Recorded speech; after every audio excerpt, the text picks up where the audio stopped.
Hi, Homeschool Planet users. This is Robin at Homeschool Planet. Today's video tutorial is to explain how you can set up and understand your grading scales. Let's start by taking a look at the grading scales menus. To get there, you'll go to Settings and then to Grading. You'll see two tabs, one for category and the other for scales. Once we go to scales, we see there are three options. The first is for standard A, B, C, D, F. That means that when you give a grade, it will come on your report card or your grade reports as a straight A, B, C, D, or F.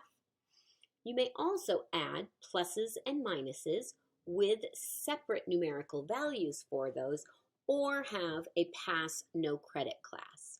If you enter a pass no credit class, you get to determine what is passing, whether that is 60, whether that's 50, whether that's 70.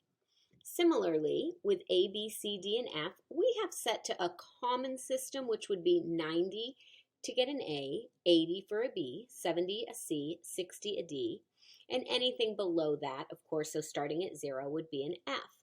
You can set this any way you like. When my oldest was young, our standard in our home was you had to have a 94 to have an A. Now that we're on child 6, my standards aren't quite as tight.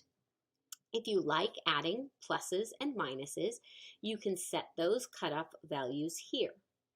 Once you've entered the numerical values that you feel work best for your grading scales, you can choose the default, which means when you set up a class, this is the one that will automatically be set up.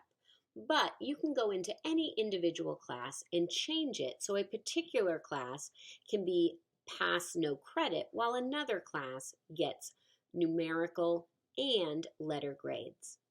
That's all there is to it. Of course, once you've made your selections, you'll choose Save. Please let us know if there's anything else we can help you with. Thanks so much.